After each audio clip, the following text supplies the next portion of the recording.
안녕하세요. 모든 사건의 전말을 알게 된 이후 한동안 시름에 빠져 살다가 이제야 훌훌 털고 나온 40대 여자입니다. 정말 이 사건을 어떻게 이야기를 해야 할지 막막합니다만 세상에 천벌받을 사람들이 많다는 걸 공론화시키고 싶어서 이렇게 글을 씁니다. 저희 아버지는 한평생 너무나도 선한 사람으로 살다가 억울하게 눈을 감으셨습니다. 정말 상상조차 할 수 없는 일이 저에게 벌어지게 된 것이죠. 다시 생각해도 가슴 아프고 머리가 어질어질할 정도로 충격적인 일이지만 이야기를 풀어보도록 하겠습니다. 저의 고향이자 지금까지 살고 있는 곳은 지방 변두리에 있는 작은 마을입니다. 자세한 위치는 차마 적을 수 없는 점 양해 부탁드립니다. 워낙 시골 동네고 좁디 좁은 곳이라 소문이 빨리 도는 곳이거든요. 작은 마을의 특성상 읍내로 나가려면 차를 타고 15분 정도 가야 합니다. 우리 마을 안에도 필요한 가게는 몇 군데 있긴 하지만 생활권이 좋은 동네는 아니었어요. 그래도 한 동네에서 오래오래 대대손손 다들 얼굴을 보고 자란 사이라서 그런지 마을 사람들끼리의 단합도 좋고 사이도 좋았습니다. 서로 좋은 게 있으면 기쁨으로 나누고 아픈 게 있으면 슬픔으로 나누는 정감 있게 그렇게 사는 사람들이었습니다. 제가 대학을 다른 지방으로 진학을 하게 되면서 그 마을을 떠나게 되긴 했지만 우리 부모님 곁에는 좋은 친구들이 있었기에 마음 놓고 떠날 수 있었습니다. 특히 제가 마을에 살면서 제일 친하게 지내던 친구가 하나 있었는데 이름이 순이였습니다. 순이는 공부는 별로 못했지만 손이 진짜로 야무진 친구라서 이것저것 다재다능하게 잘하는 친구였어요. 거기다가 순이 씨 집 아저씨가 우리 엄마랑 초등학교 때부터 동창인 사이인지라 다른 집들보다 순이네 집과 함께 보낸 시간이 몇 배로 많았습니다. 부모들끼리도 숨기는 거 없이 친한 사이니까 당연히 자식들끼리도 친해진 거였죠. 저에게는 2살 터울의 남동생이 있었는데 제 남동생도 순이를 저보다 더 친누나처럼 따르고 지냈습니다. 제 말은 믿지 못해도 순이의 말이라면 껌뻑 죽는 신용까지 하는 사이였으니 얼마나 돈독한 사이였는지 상상이 가시죠? 순이네 아줌마는 마을에서 유일하게 세탁소를 운영하시던 분이었습니다. 사실 마을 사람들이 입는 옷이 다 고만고만해서 세탁을 맡길 일은 별로 없었는데 수선 솜씨가 정말 좋으셨어요. 다 해진 옷을 기워 새 옷처럼 만들어주시기도 했고 유행이 지난 옷을 리폼해서 다른 옷처럼 만들어주시기도 했습니다. 아줌마의 야무진 손을 순이가 그대로 물려받은 거였죠. 거기다가 순이네 아저씨는 동네 유일한 자동차 정비소를 운영하고 있었습니다. 변두리 마을이다 보니 마을 사람들 대부분이 농사를 지으면서 생계를 유지하고 있었거든요. 저희 집만 해도 과수원을 크게 운영하고 있었고요. 농기구 장비부터 시작해서 마을 필수품인 트럭까지 기계라면 못 고치는 게 없다고 하실 정도로 손이 빠르고 정확한 정비사였습니다. 과수원을 운영하던 저희 집은 순이네에게는 항상 무상으로 개일 과절들을 나눠주곤 했죠. 마을에서 가장 큰 땅을 가지고 있다고 소문이 난 우리 집인 만큼 농작물도 꽤 여러 종류를 재배했거든요. 어릴 때는 철마다 트럭을 타고 과일을 따러 다니는 게 재미있기도 했죠. 과일을 수확하는 철이면 순이도 순이네 아줌마 아저씨도 모두 우리를 도와주곤 했습니다. 그 좁은 시골 동네에서 타지로 대학을 가게 되면서 저는 마을과 조금 멀어지게 되었습니다. 다른 동네에 물을 먹게 되니까 그 시골 마을이 얼마나 좁디 좁았는지 실감이 나기도 했고요. 제가 마을을 떠나면서 순이에게 다른 동네에서 살아보고 싶지 않냐고 물어보니 순이는 그 마을에서 평생 살 거라고 했습니다.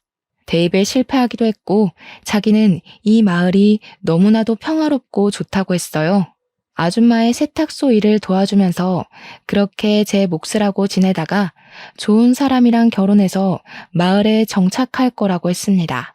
저는 그런 순이를 어린 마음에 비웃으면서도 그래도 우리 부모님 옆에 있으니 우리 부모님이 적적하진 않겠다고 생각했죠. 내심 순이의 결정에 우리 부모님도 제가 대학이고 뭐고 다 때려치우고 마을에 남아서 과수원을 물려받았으면 하셨습니다. 제 생각은 물론 달랐습니다. 저에게는 남동생이 하나 있지 않겠습니까? 남동생이 과수원을 물려받을 거라고 생각했거든요. 그 땅이 얼마나 큰 땅인데 당연히 장남에게 물려주는 게 인지상정 아니겠습니까? 어릴 때부터 저는 그 땅을 단 한 번도 탐내본 적이 없습니다. 남동생이 기둥처럼 버티고 있었으니까요. 타지 생활은 꽤 어려웠습니다. 너무나도 세련되고 현대 문물에 능한 친구들 사이에서 시골 촌뜨기가 할 수 있는 건 별로 없었습니다.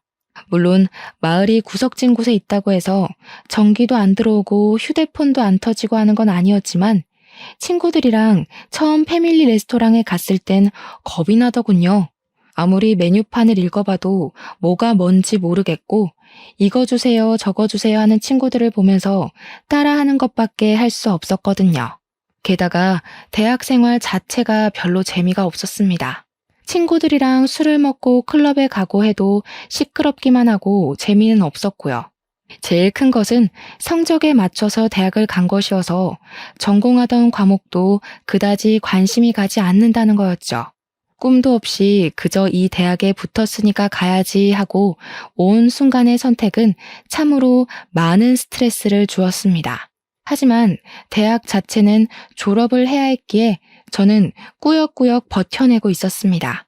그렇게 2년을 버텨내고 동생에게서 서울에 있는 대학에 합격을 했다고 연락이 왔습니다. 저보다 더 똑똑했던 동생이었기에 당연히 서울에 있는 학교에 무난히 합격할 거라고 생각했는데 기뻐하는 동생의 목소리를 들으니 더욱 좋더라고요. 그런데 동생이 저에게 제가 상상도 하지 못했던 이야기를 넌지시 꺼내더라고요.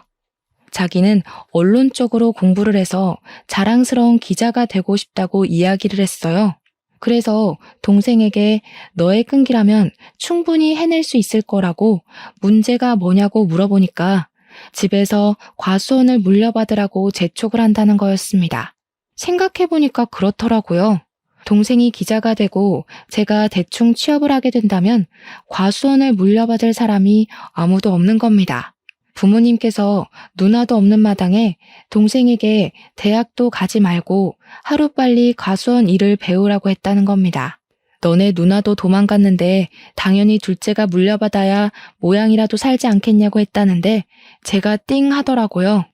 제 동생은 꿈도 확실하고 공부도 저보다 훨씬 잘하지 않겠어요? 저는 성적에 맞춰서 간 대학이기도 했고 서울에 있는 학교도 아니었고요.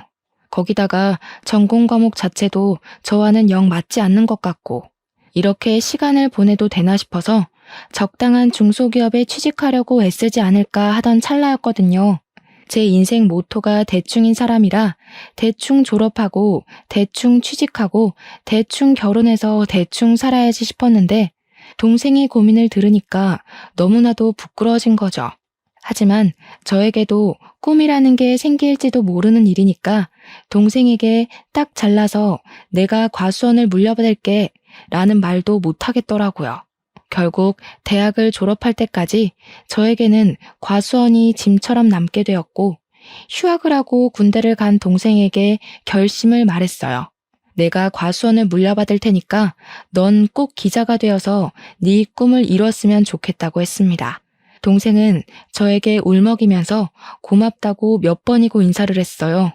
누나가 그 짐을 짊어지는 대신 자기도 꼭 누나를 돕겠다고요. 말이라도 고맙지 우리 동생이 언제 저렇게 철이 들었나 싶더라고요. 저는 결국 타지 생활을 청산하고 다시 그 좁디 좁은 마을로 내려가게 되었습니다. 버스 터미널에서 마을버스를 타고 한참을 들어가 마을 입구에 딱 섰는데 뭔가 느낌이 새롭더라고요. 이제 여기에 뿌리를 내리고 우리 가업을 잇기 위해 내가 노력을 해야지 하고 결심을 단단하게 했어요. 제가 과수원을 물려받겠다고 부모님께 이야기를 했던 건 아니라서 앞으로 부모님과 상의를 하긴 해야 했어요. 그냥 막무가내로 마을에 내려온 것이었거든요. 집에 도착하니 그냥 놀러 온 줄 알았던 딸이 짐을 싸들고 온 걸 보고 부모님께서 조금 놀란 듯 하셨습니다. 저는 다짜고짜 할 말이 있다고 부모님께 이야기를 풀어놓기 시작했어요. 남동생의 꿈을 응원해주고 싶으니까 혹시 아들이 과수원을 물려받아야 하는 법이 있는 거 아니면 제가 물려받고 싶다고요. 부모님께서는 예상도 못했던 일이 벌어지긴 했지만 과수원을 물려받겠다고 자식이 짐까지 싸들고 내려왔으니 두 팔 벌려 환영을 해주었습니다. 세상에 아들이 물려받아야 하는 법이 어디 있냐면서 그렇게 꽉 막힌 사람들 아니라고 이제 과수원 운영하는 법을 찬찬히 알려주시겠다고 했어요. 저는 부모님 집에 정착을 하게 되었고 타지에 있던 짐들도 전부 부모님 댁으로 보냈습니다. 그렇게 1년을 넘게 과수원 일을 제대로 배우기 시작했습니다. 그냥 그동안 했던 것처럼 과일만 따고 선별만 하고 포장만 하면 끝나는 일인 줄 알았더니 내부에서 이뤄지는 사무일이 엄청나게 많더라고요. 거래처도 일일이 다 따지고 봐야 하고 외워야 하고 과일값 협상도 해야 하고 정말 할 일이 태산이라 이걸 어떻게 다 하지? 싶었습니다. 엄청나게 바쁘게 지낸 와중에도 순이랑은 꾸준히 만나고 연락을 하면서 지냈어요. 마을에 살던 젊은 또래 친구들은 죄다 타지로 떠나서 정착을 한 터라 저에게 남은 마을 친구는 오로지 순이밖에 없었습니다. 또 순이네 아저씨랑 우리 엄마랑 동창이라서 가족들끼리도 자주 보고 그랬다고 했잖아요. 순이뿐만 아니라 순이네 부모님과도 정말 많은 시간을 보내면서 많은 추억을 쌓았습니다. 군대를 제대하고 복학하기 전까지 대학에 복학하고 나서도 방학이면 틈틈이 내려오는 동생도 합세해서 추억을 쌓았죠. 동생이 내려오는 날이면 우리 집에서 작은 잔치가 열리기도 했습니다. 우리 동네가 배산임수로 유명한 동네이기도 했습니다. 변두리 산의 인근에 있는 마을이었는데 강이 굽이쳐 흐르는 곳이기도 했거든요. 공기도 좋고 물도 맑고 정말 요양하기 딱 좋은 그런 마을이라고나 할까요? 그래서인지 어릴 때 마을에 살던 분들도 나이 먹어서 다시 내려오고 하기도 했어요. 강에서 수영도 하고 산에서 솔방울도 줍고 했었는데 요 강이 또 낚시터로 상당히 유명한 장소였거든요. 저는 과수원 일을 하고 쉬는 날에는 낚시를 배워서 낚시를 다니기도 했습니다. 우리 아빠는 과일 따는 거 말고는 할 줄 아는 게 없어서 낚시 장인이라는 순이네 아저씨와 함께 낚시를 다니기 시작했어요.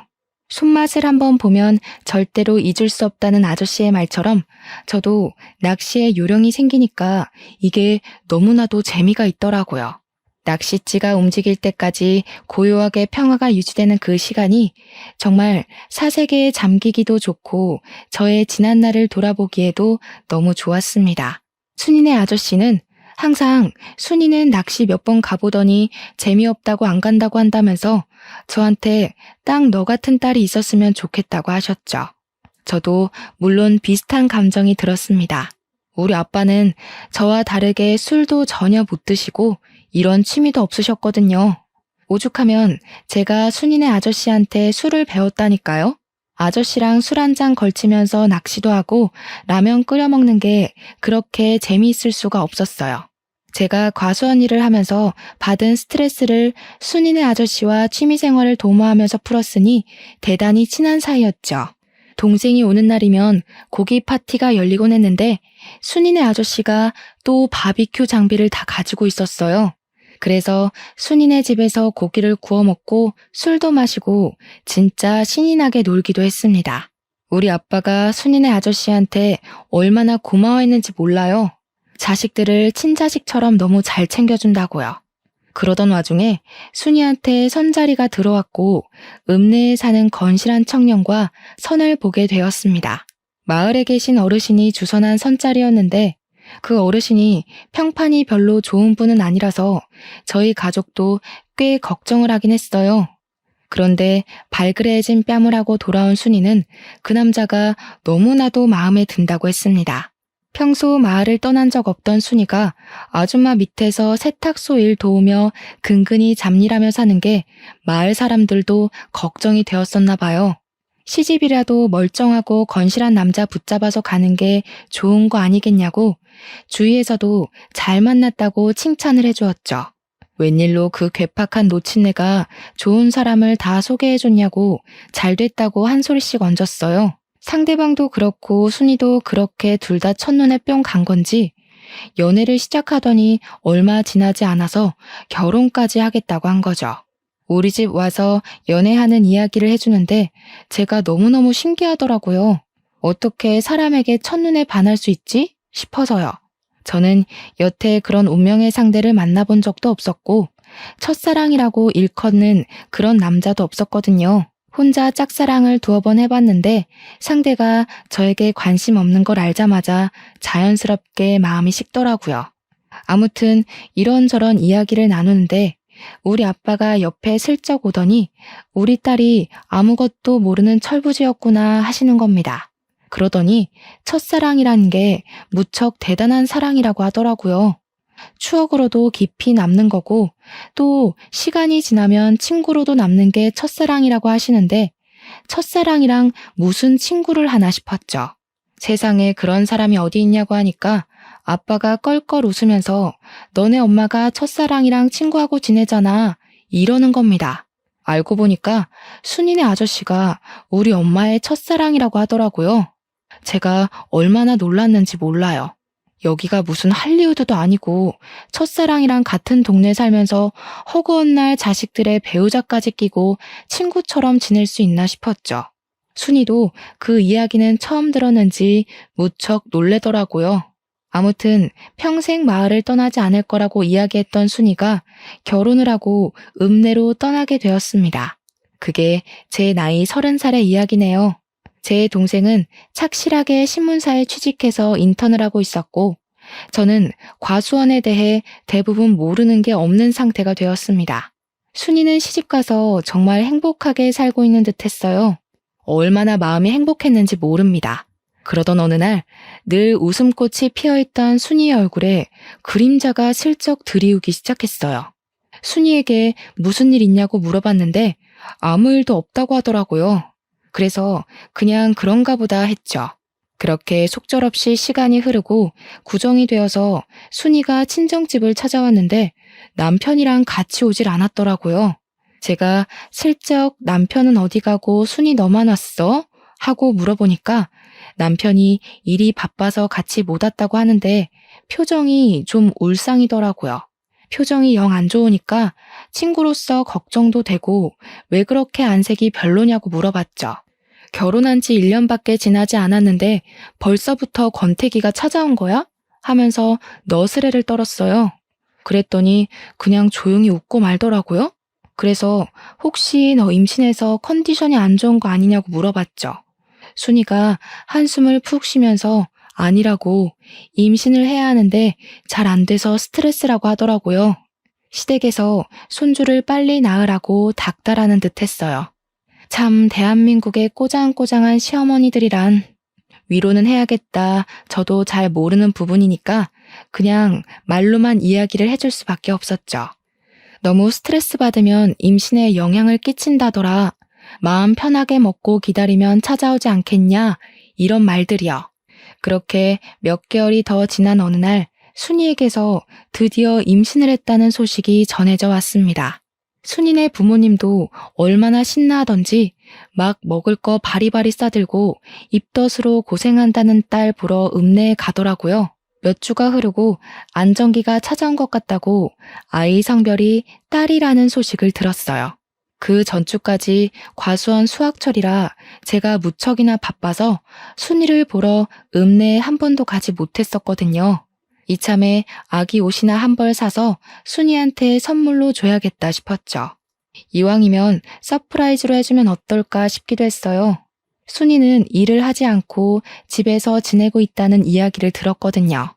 그래서 순이네 아저씨한테 순이네 읍내 집을 물어보고는 때마침 내려온 남동생과 함께 선물을 사들고 찾아갔습니다.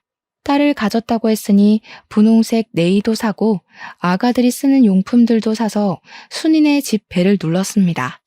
분명 벨을 누르기 전에 안에서 사람 기척도 느껴졌고 순이 목소리도 흐릿하게 들린 것 같은데 벨을 누르자마자 조용해지는 거예요. 못 들었나 싶어서 현관문을 쿵쿵 두들기는데도 아무도 문을 열어주지 않더라고요. 벨을 2번 더 누르고 아무도 없어요? 순이야! 하고 부르는데 누가 누구세요?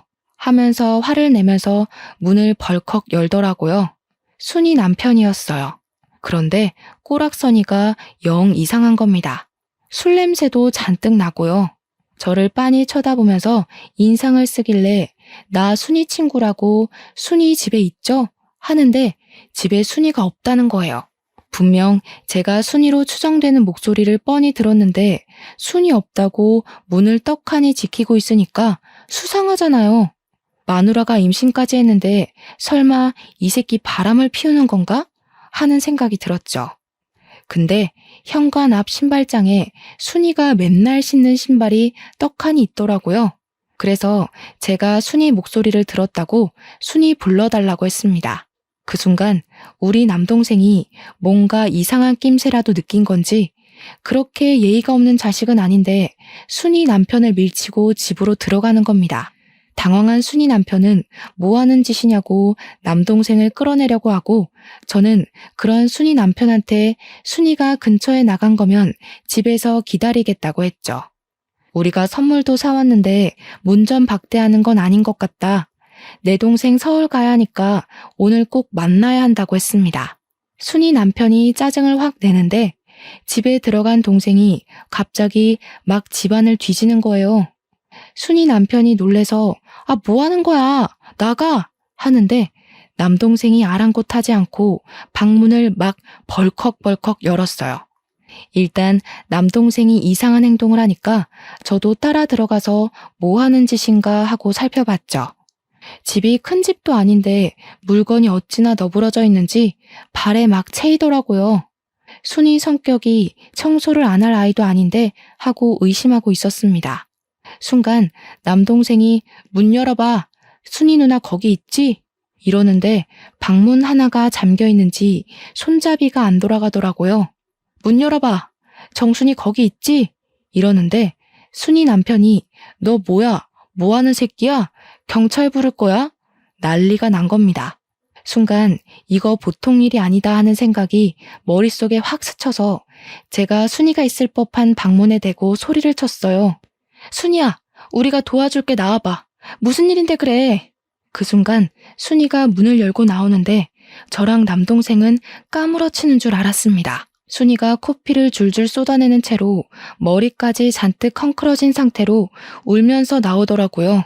제가 너무 놀라서 순이야! 하고 순이에게 달려갔는데 순간 남동생이 순이 남편 멱살을 떡하니 잡더라고요.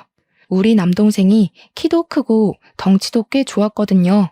키도 작고 몸집도 호리호리한 순이 남편은 우리 동생에게 멱살이 잡힌 채로 대롱대롱 매달렸어요. 캑거리면서 이거 놔 하는데 남동생이 완전 열이 받아가지고 소리를 막 치더라고요.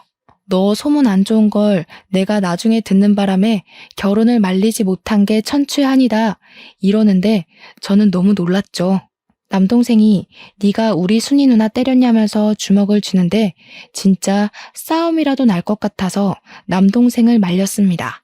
동생이 증거가 중요하니까 순이 누나 사진을 찍어두래서 미안했지만 순이의 초라한 모습을 사진으로 찍어두었습니다.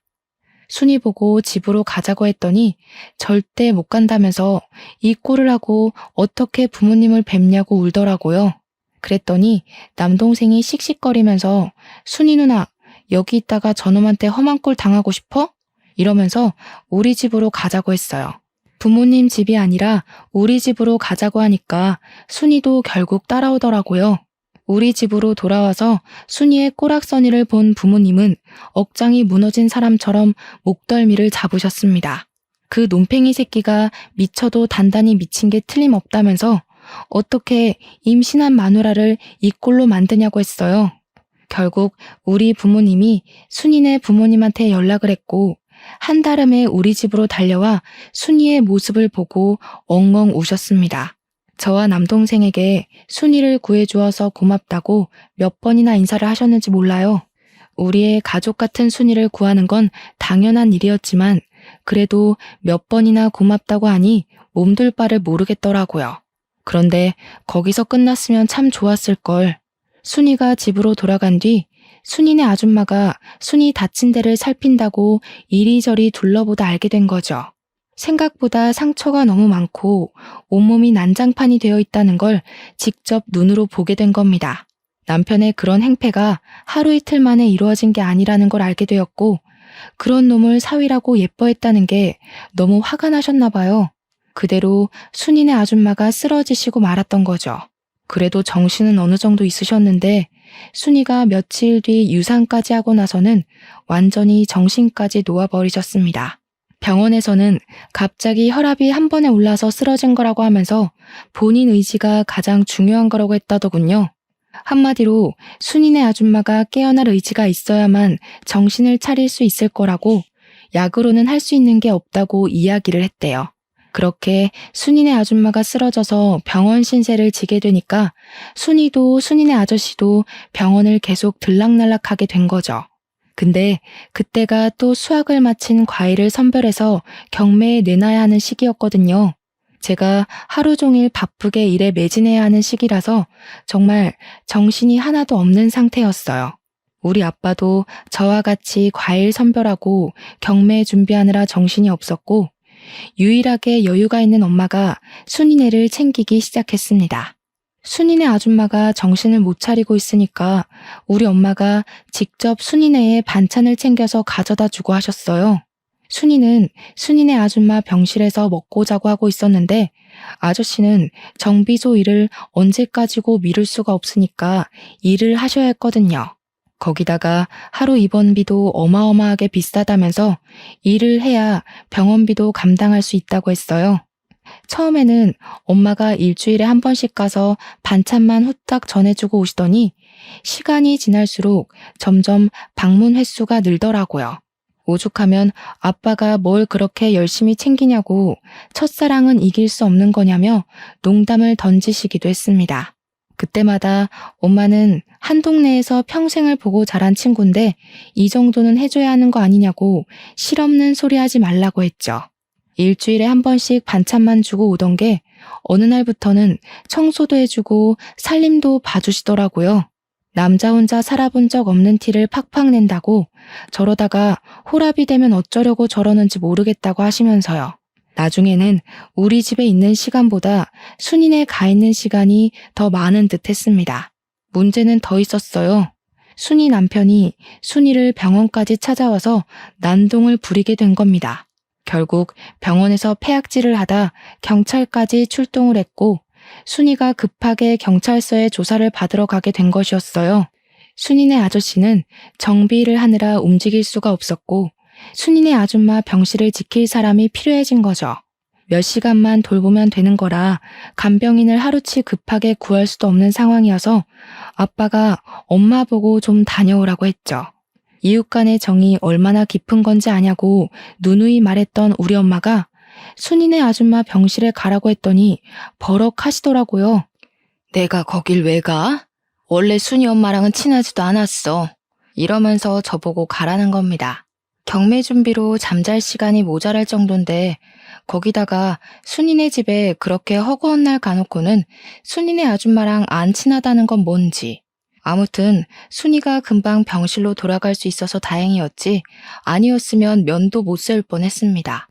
그리고 얼마 안 있어서 결국 순이네 아줌마는 영영 하늘나라로 떠나고 말았어요. 장례를 치르는데 우리 아빠도 그간 나눈 정이 있어서 그런지 막 엉엉 우시더라고요. 순이네 아저씨도 같이 엉엉 울면서 두 분이 세상 떠나가라 슬퍼하셨어요. 그런데 우리 엄마가 그걸 상당히 꼬락선이 난 눈빛으로 바라보시는 겁니다. 우리 아빠가 우는 게 고가웠는지 갈 사람 간 걸 가지고 되게 운다고 핀잔 섞인 말을 뱉더라고요. 저는 순간 우리 엄마가 무슨 사이코패스라도 된 줄 알았습니다. 어떻게 장례식장에서 그런 이야기를 할 수가 있나요? 물론 조용히 말해서 저 말 슬쩍 듣긴 했는데 죽은 사람 영정 앞에서 할 이야기가 있고 못할 말이 있지 너무 어이가 없더라고요. 그 와중에도 순이네 아저씨랑 아빠랑 술에 취해서 바닥에서 자고 있으니까 담요는 또 덮어주더라고요. 우리 엄마가 갱년기라 예민한가 싶었죠. 제가 보기엔 순이 아줌마랑도 꽤 친해 보였었는데 갑자기 저러니까요. 장례가 다 끝나고 나서부터 우리 엄마는 대놓고 순이네 아저씨를 더 챙기기 시작했습니다. 우리 아빠가 오죽하면 엄마한테 마더 테레사라고 별명을 지어주기도 했다니까요. 우리 아빠가 허락한 일이고 자주 챙겨야 덜 외롭지 않겠냐고 하신 터라 그러려니 하긴 했지만 솔직히 남복이 좀 무섭더라고요. 혹여라도 이상한 소문이라도 나는 건 아닌가 걱정이 되기도 했어요. 그래도 한 이웃으로 살았던 정이 있으니까 저도 모른 척하기도 좀 그렇고 복잡한 감정이 들었죠. 순이도 결국 남편과 이혼을 하고 아이의 집으로 돌아와서 순이네 아줌마가 운영하던 세탁소를 물려받아서 일을 시작했어요. 근데 이상하죠? 순이가 돌아왔으니까 더 이상 우리 엄마가 순이네 아저씨를 챙길 이유가 없는 거나 마찬가지 아니겠어요? 발길이 조금 뜸해지긴 했지만 그래도 일주일에 한 번씩 반찬을 주러 가더라고요. 순이도 손재주가 워낙 좋은 아이라 반찬 같은 걸 다 할 줄 알 텐데 엄마가 왜 저렇게까지 챙기나 싶었습니다. 동생이 내려오면 순이네 집에서 바비큐를 하고 잔치도 열고 하긴 했지만 그래도 우리 가족끼리 보내는 시간이 꼭 있었거든요. 그런데 우리 동생이 정식 기자가 되어서 진짜 몇 개월에 한 번 내려올까 말까 하는데도 꼭 순이네랑 같이 모여야 한다는 겁니다. 그 순간 그런 직감이 드는 겁니다. 우리 엄마가 설마 순이랑 동생을 이어주려고 저러는 건가 하는 생각이요. 젊은 남녀니까 충분히 정분이 생기고도 남을 수 있지 않겠어요? 순이가 이혼하기 전에 찾아갔을 때 동생이 예민하게 행동한 부분도 있었고요. 순간 나만 모르게 가족들끼리 이미 다 행동에 옮기고 있었나 싶었습니다. 근데 제 걱정과 달리 엄마가 동생 붙잡고 이야기를 하는 걸 들었습니다. 절대 순이한테 마음 주지 말라고 유산도 했고 이혼도 했는데 죽어도 저런 며느리 못 본다고요. 동생도 말도 안 되는 소리 하지 말라고 만나는 여자친구 있다면서 걱정 말라고 했죠. 엄마가 너무 오버를 하니까 또 이상한 거예요. 순이네 아저씨는 그리 챙기면서 순이한테는 왜 그러나 진짜 이해가 안 갔습니다. 그 즈음부터 해서 엄마가 자꾸 과수한 일은 나 몰라라 하고 읍내에 놀러 다니기 시작했습니다. 읍내에 모임이 있다면서 나가 놀고 친척들 만난다고 다른 지방에 놀러 간다 그러고요. 우리 엄마가 살면서 그렇게 밖으로 싸돌아다니는 걸 본 적이 없어서 좀 의아하긴 했어요. 그런데 아빠가 딱 그런 이야기를 하시더라고요. 순이네 아줌마가 그렇게 허망하게 가고 나서 언제 죽을지 모른다는 공포에 물든 것 같다고요. 하고 싶은 거 하게 내버려 두는 게 지금으로서는 최선인 것 같다고 하는데 아빠의 표정이 참으로 씁쓸해 보였습니다. 저는 별다른 말 없이 아빠의 결정을 존중해 주기로 했어요. 엄마와 평생 산 건 아빠니까 제가 가타부타 말을 얻는 게 부부간의 신뢰를 깨는 것 같다는 생각이 들어서였죠. 그렇게 몇 개월이 지나고 우리 남동생이 결혼하고 싶은 여자가 있다면서 같은 회사에서 재직 중인 여자를 데리고 마을을 왔어요. 그전부터 만나는 사람이 있다고 운은 띄어났던 터라 드디어 우리 남동생이 장가를 가는구나 싶었죠. 집에 인사를 시키는데 옳게 될 사람이 너무 참하고 예쁜데 똑똑하기까지 하더라고요. 저도 그쯤 거래처 직원인 남자와 썸을 타고 있던 시기였어요. 우리 아빠는 저에게 넌지시 남동생이 널 제치고 먼저 장가를 들어도 괜찮겠냐 하는데 무슨 문제가 있겠습니까? 아무 문제도 없다고 했죠. 남동생이 축복 속에 결혼을 하고 서울에 완전히 정착을 하게 되었습니다. 저도 동생이 결혼하고 1년 뒤에 만나던 남자와 결혼을 하게 되었고요. 거래처 직원이었지만 과수원 일도 빠삭하고 사람이 건실하고 괜찮더라고요. 나중을 생각하면 과수원을 같이 운영해 줄 수 있는 든든한 사람 같아서 평생을 함께하기로 약속했습니다. 제가 결혼할 때 우리 아빠가 과수원과 관련된 모든 재산을 저의 명의로 넘겨주었습니다. 결혼 선물이라고 주었는데 저는 일찍부터 너무 큰 선물을 받는 것 같아서 솔직히 부담스럽기도 했어요. 아빠가 한 가지 약속을 해달라고 하시면서 원래 결혼할 때 주려고 했다고 아무한테 명의를 넘긴 것을 이야기하지 말라고 신신당부를 했습니다. 동생은 물론이고 엄마한테까지 말하지 말라고 해서 왜 그러시나 했는데 뭐 아빠의 부탁이니 알겠다고 했어요. 그렇게 1년이 더 지난 어느 날 저랑 남편이 서울에 있는 거래처에 볼 일이 생겨서 서울을 가게 되었습니다. 엄마랑 아빠한테 말씀을 드리고 출발한 터라 동생도 보고 와야겠다 싶어서 동생한테도 연락을 해두었어요.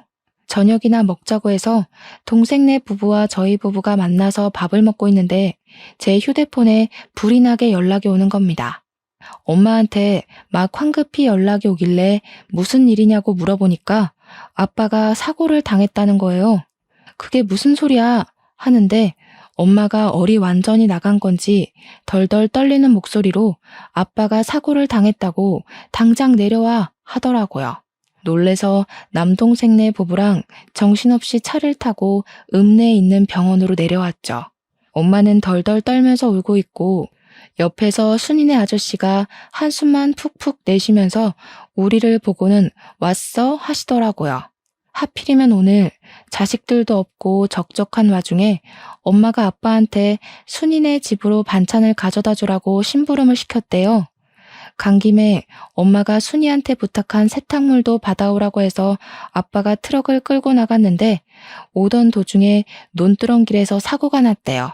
아직 현장을 감식하고 있는 중인데 바퀴가 논두렁길 바깥쪽으로 빠지면서 차량 전복 사고가 일어났고 안전벨트를 매지 않아서 그만 아버지께서 전복된 차량에 흉곽이 심하게 눌렸고 숨을 쉬지 못하고 허망하게 눈을 감으셨다는 겁니다. 근데 너무 어이가 없는 거예요. 그 논두렁길 저도 잘 알고 있고 남편도 잘 알고 제 동생도 잘 아는 길이거든요. 결코 좁지 않은 길이고 트럭 한 대쯤은 널찍하게 지나가고도 남는 길이란 말이죠. 거기다가 아빠가 한평생을 그 길에서 운전을 했는데 갑자기 바퀴가 빠진다는 것도 말이 안 되고요. 더군다나 우리 아빠는 술을 잘 드시지 못해서 음주운전을 했을 리도 없는데 그 길에서 바퀴가 빠진다는 게 말이 안 되는 거예요. 허망하게 차량에 깔려서 그렇게 가셨다는 게 도무지 믿기지가 않았어요. 경찰 측에서 운전 미숙으로 난 사고 같다고 하는데 올케가 그러더라고요. 평소에 그 길을 자주 다녔다고 하지 않으셨냐고. 뭔가 이상하니까 부검을 해보는 게 좋지 않겠냐고요. 그런데 엄마가 버럭 소리를 지르면서 남편 부검하는 거 절대 반대라고 하는 겁니다. 보통 같으면 원인을 확실하게 밝히기 위해서라도 부검을 해야 하는 거 아니겠어요? 제가 올케 말에 동의하면서 부검을 하겠다고 했어요. 우리 남동생도 미심쩍다며 부검하자고 했고요. 올케가 차량 조사는 한 거냐고 물어보니까 경찰이 현장 조사만 했다고 우물쭈물 이야기하길래 기자 명함을 떡하니 건네면서 정확하게 조사를 해달라고 하더라고요. 엄마는 한 동네에서 무슨 소문이 날 줄 알고 그런 짓까지 하냐고 했지만 올케가 딱 잘라서 차량 조사까지 부탁드린다고 했죠. 엄마가 계속 딴죽을 거는데 제가 아빠가 억울하게 가셨으면 조사를 해야지 하고 소리를 쳤어요. 순이네 아저씨도 소문 이상하게 날 수 있다면서 적당히 넘어가자고 하는데 이상하잖아요.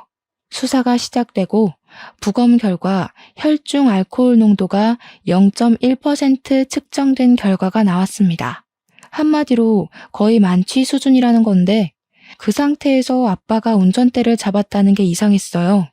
거기다가 차량 수사 과정에서 브레이크를 조정하는 라이닝에 문제가 있었다는 것까지 밝혀진 거죠. 브레이크가 말을 듣지 않게 조작이 되어 있었다는 겁니다. 아무리 서행을 했어도 멈추질 않으니까 핸들을 이리저리 틀었을 테고 거기다가 음주 상태였으니까요. 사고가 날 수밖에 없었던 거죠. 그러니까 엄마와 순이네 아저씨가 미친 듯이 수상하더라고요. 그래서 따로 붙잡고 물어봤더니 둘 다 회피하는 듯한 발언을 하는 거예요. 아저씨는 엄마한테 물어봐라. 엄마는 아저씨한테 물어봐라. 둘 다 서로 술을 먹은 걸 본 적이 없다고 발뺌을 하고 있었습니다. 그래서 결국은 삼자대면을 했고 서로에게 떠밀고 있었던 상황을 이야기하니까 경찰서 앞에서 둘이 싸우기 시작하는 겁니다. 경찰 조사까지 시작된 마당에 발등에 불이 떨어진 거죠. 야, 술은 네가 먹여놓고 왜 나한테 뒤집어 씌우고 그래? 뭐가 어쩌고 어째? 네가 브레이크 망가뜨려 놓고 나한테 왜 그래? 하면서 둘이 머리채 쥐어잡고 싸우는데 우리 부부 남동생네 부부 할 거 없이 기함을 토했죠. 결국 경찰이 개입을 했고 사건의 전말을 들을 수 있었습니다. 순이네 아줌마가 사고로 입원을 한 이후로 순이네 아저씨를 챙겨주다가 둘이 결국 눈이 맞았던 거였어요. 몇 년을 남몰래 바람을 피우다가 순이네 아줌마가 돌아가시고 순이가 돌아오게 되니까 두 분이 마음 놓고 만날 공간이 사라진 거죠. 거기다가 엄마한테는 아빠까지 있었으니 순이네 아저씨는 너도 이혼하고 나랑 재혼하자 난리를 쳤고요. 엄마는 동네 이목이 무서워서 이혼을 못하고 있다가 자식들이 결혼하고 나니까 아빠랑 사는 게 더 이상은 지겨웠던 거였어요. 과수원까지 욕심이 났던 엄마는 아빠가 사망하게 되면 배우자 명의로 모든 재산이 넘어오니까 그걸 노린 거죠. 아빠한테 술을 먹인 건 엄마였고 아빠의 차를 고장낸 건 순이네 아저씨였습니다. 그 사실을 알게 된 우리는 엄마가 사람으로 보이지 않았습니다. 그 와중에도 엄마는 과수원은 어떻게 되는 거냐고 미친 사람처럼 굴더라고요. 과수원은 내 거지? 그래, 내 거야. 배우자 거잖아. 맞지? 꿈깨. 그거 아빠가 나 결혼할 때 내 명의로 다 증여해줬어. 아무한테도 말하지 말라더니 아빠는 알았나 보다. 엄마가 바람 피우는 거. 엄마는 모든 걸 잃은 사람처럼 허탈한 표정으로 유치장에 수감되어 있었어요. 순이네 아저씨도 머리를 쥐어뜯으면서 고개를 푹 숙이고 유치장 구석에 앉아 있더라고요. 결국 둘 다 살인죄가 적용되어 재판을 받게 되었고 공범임이 인정되어 엄마는 징역 35년, 아저씨는 무기징역을 받게 되었습니다. 모든 사실을 알게 된 순이는 그대로 잠적을 했고 어디서 뭘 하고 사는지 지금까지도 모르고 지내고 있습니다. 결국 저는 부모님과 함께한 추억이 담긴 집이 지긋지긋해서 처분을 하고 읍내에 있는 아파트로 이사를 갔습니다. 일이 어떻게 되었든 과수원은 운영을 해야 했으니까요. 우려했던 대로 동네에 흉흉한 소문이 싹 돌았지만 다들 저를 불쌍하게나 생각하지 손가락질하진 않더라고요. 저는 남편을 의지하며 여전히 과수원을 운영하면서 살고 있습니다. 동생도 저도 아직까지 엄마의 면회는 가본 적이 없어요. 아마 앞으로도 갈 일은 없을 것 같습니다. 지독한 첫사랑이 뭔지 사람 한순간에 망가지더라고요. 저는 그런 삶은 살지 않을 겁니다. 제 결심이 평생 가길 기도하며 제 사연은 여기서 멈추도록 하겠습니다. 감사합니다.